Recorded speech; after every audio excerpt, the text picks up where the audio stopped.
दो बैलों की कहानी। हीरा और मोती। झूरी के पास दो बैल थे, हीरा और मोती। देखने में सुंदर, काम में चौकस, डील डौल में ऊंचे। बहुत दिनों तक साथ रहते रहते दोनों में भाईचारा सा हो गया था। दोनों एक दूसरे के मन की बात को समझ जाते थे।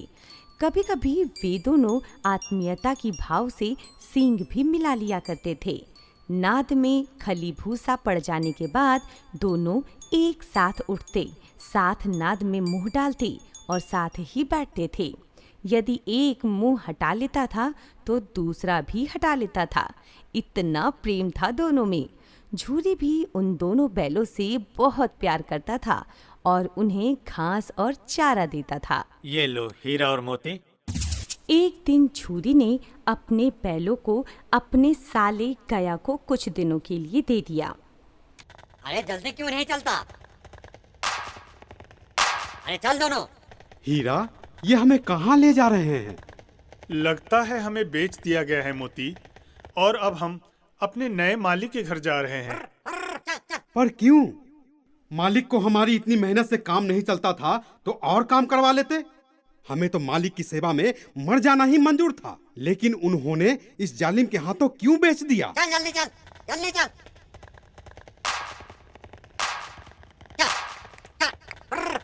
हीरा और मोती जाना नहीं चाहते थे, क्योंकि झूरी ने दोनों को कभी मारा नहीं था। अंततः अपने नए घर पर पहुंचने में शाम हो गई।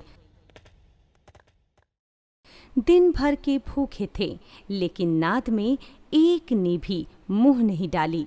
जिसे उन्होंने अपना घर समझा था वो आज उनसे छूट गया था। यह नया घर, नया गांव, नए आदमी, सब कुछ विचित्र लग रहा है मोती। यहाँ तो चारा खाने का मन ही नहीं कर रहा है हीरा। हाँ मोती, तुम ठीक कह रहे हो। यहाँ की सब कुछ बेगाने से लग रहे हैं। तो चलो खूंटा तोड़कर अपने पुराने घर लौट चले। जोर लगाओ हीरा। और दोनों की एक झटके से ही रस्सी टूट गई। भाग हीरा भाग। तू भी भाग मोती। जल्दी जल्दी भाग मोती, जल्दी भाग मोती, जल्दी जल्दी भाग। भाग मोती, भाग मोती, भाग।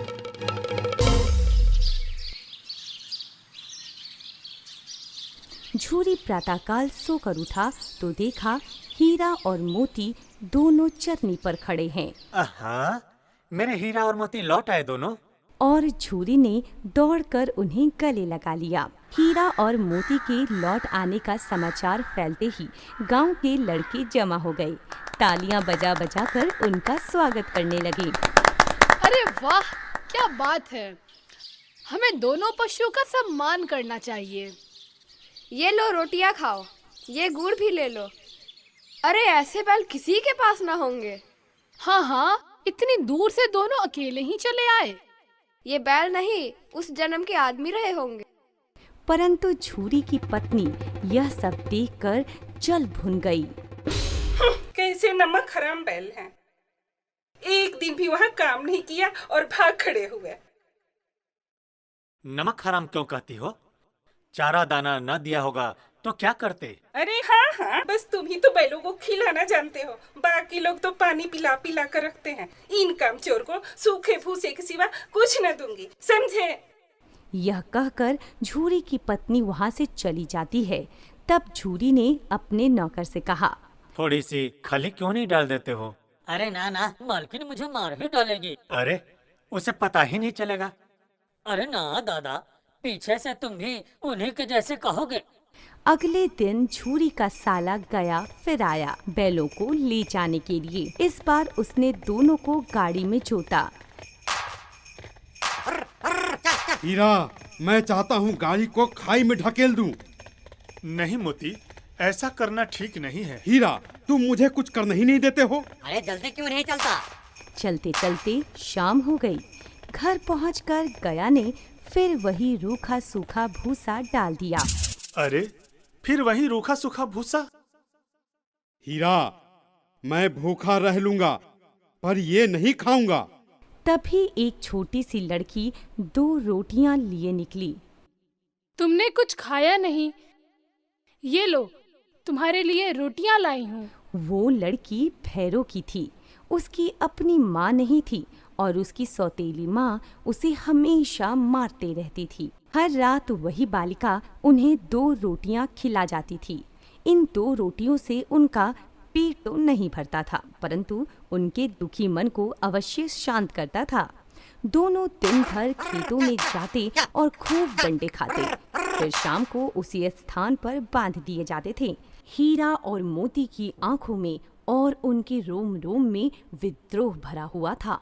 अब तो और सहा नहीं जाता हीरा। तुम करना क्या चाहते हो मोती? यही कि अपने सींगों पर उठाकर पटक देना चाहता हूँ इस घर के मालिक को। अगर ऐसा करोगे तो वह प्यारी लड़की अनाथ हो जाएगी। बेचारी हमें रोटियां खिलाती है। ये उसी की लड़की है जो इस घर का मालिक है। तो क्या मालकिन को फेंक दूं जो इस लड़की को मारते रहती है? नहीं नहीं, ऐसा भी मत करो। हीरा, तुम मुझे कुछ करने ही नहीं देते हो। अच्छा तो बताओ, रस्सी तुराकर भाग चलें? हाँ, ये ठीक है मोती, पर इतनी मोटी रस्सी टूटेगी कैसे? रात में छोटी बच्ची रोटियां खिलाने आती है। तुम दोनों चुपके से भाग जाओ, नहीं तो ये लोग तुम्हें मार डालेंगे।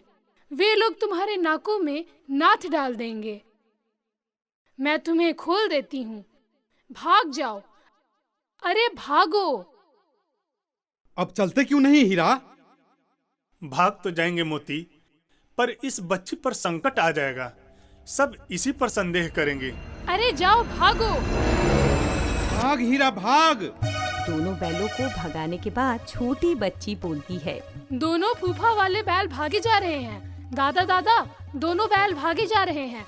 जल्दी दौड़ो, दोनों बैल भागे जा रहे हैं। गया ने दोनों का पीछा भी किया, लेकिन पकड़ ना सका। हीरा और मोती भागते भागते रास्ता भटक जाते हैं। वे जिस परिचित मार्ग से आए थे उसका पता नहीं चल पाया। नए नए गांव मिलने लगे। मुझे मालूम होता है हम रास्ता भूल गए हैं। हीरा, हमें उस आदमी को वही मार गिराना चाहिए था। नहीं मोती, वो अपना कर्तव्य भूल गया था, तो क्या हम भी अपना कर्तव्य भूल जाएं? हीरा, अब क्या करें? देखो, भूख काफी लगी है। खेत में मटर की फलियां लगी हैं। पहले उसे खाते हैं और फिर सोचते हैं। पेट भर खा लेने के बाद दोनों ने आजादी का अनुभव किया और मस्त होकर थोड़ी शरारत करने लगे। तभी अरे ये क्या, कोई सांड हमारे ही तरफ आ रहा है। हाँ, सांड ही है। ये तो घमंड में फूला हुआ है, हमारी आरजू बिनती भी न सुनेगा। चलो भाग चलते हैं मोती। हम कायर नहीं हैं हीरा। हम दोनों एक साथ उस पर वार करते हैं। मैं आगे से वार करता हूँ और तुम पीछे से करो, और कोई दूसरा उपाय नहीं है हीरा। ठीक है मोती। हीरा मोती ने संगठित होकर युद्ध लड़ा और कुछ देर के युद्ध के पश्चात दोनों ने दूर तक सांड का पीछा किया, लेकिन घायल सांड बेदम होकर गिर पड़ा। हमने इसे पछाड़ दिया है हीरा। मेरा जी चाहता है इसे मार ही डालूं।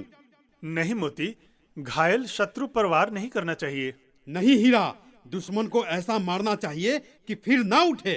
अच्छा, अब यह सोचो कि घर कैसे पहुंचोगे। पहले कुछ और खा लेते हैं, फिर सोचेंगे। सामने ही मटर का खेत है। दोनों खेत में मटर खाने लगते हैं। तभी मोती, लगता है कुछ लोग हमें पकड़ने आ रहे हैं। और उन लोगों ने दोनों को घेर कर पकड़ लिया। जल्दी ही उन्होंने स्वयं को एक कांजी हाउस में पाया। वहाँ पहले से कई दुबले और डरे हुए जानवर बंद थे, पर किसी के सामने चारा न था। समझ में नहीं आता यह कैसा मालिक है। अरे इससे अच्छा तो गया ही था। कम से कम रूखा सूखा चारा तो देता था। अब और नहीं सहा जाता है मोती। चलो मिलकर दीवार तोड़ते हैं हीरा।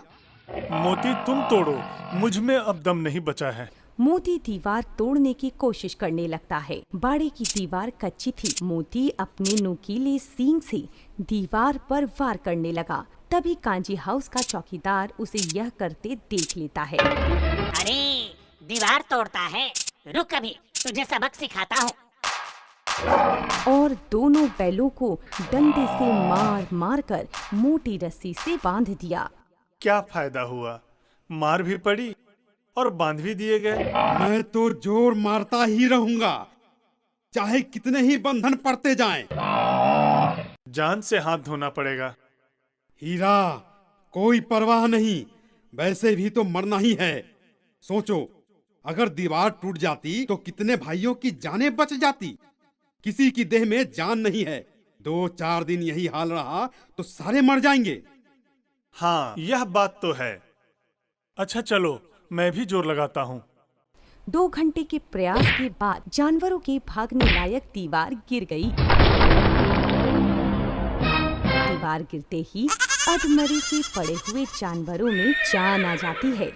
घोड़ियाँ, बकरियाँ और भैंसे सभी भाग जाते हैं, लेकिन गधे ज्यों का त्यों खड़े थे। तुम क्यों नहीं भाग जाते हो? अभी तो भागने का अवसर है। नहीं, फिर पकड़ लिए जाएंगे। हमें तो डर लगता है, हम यहीं पड़े रहेंगे। आधी रात हो चुकी थी, लेकिन गधे अभी तक सोच रहे थे कि भागे या ना भागे। अरे भाग! मोती ने सींग मार मार कर दोनों को भी भगा दिया, लेकिन हीरा बंधे होने के कारण भाग नहीं सकता था। मोती, तुम भाग जाओ, शायद फिर कहीं और भेंट हो जाए हम दोनों की। हीरा, क्या तुम मुझे इतना स्वार्थी समझते हो? तुम्हें संकट में छोड़कर मैं भाग जाऊं? बहुत मार पड़ेगी मोती। लोग समझेंगे कि ये सब तुम्हारी ही शरारत है। मुझे मंजूर है हीरा, लेकिन मैं तुम्हें छोड़कर भाग नहीं सकता हीरा, भाग नहीं सकता। सुबह होते ही कर्मचारियों में काफी खलबली मच गई। मोती की खूब पिटाई भी हुई और उसे मोटी रस्सी से बांध दिया गया। दोनों 1 सप्ताह तक वहां बंधे पड़े रहे। चारे के नाम पर सिर्फ पानी दिया जाता था। इस कारण वे दोनों काफी कमजोर हो गए थे। तभी जानवरों की नीलामी हो रही थी। दोनों बैल बेचे जाने वाले थे। ये रहा बैलों का जोड़ा।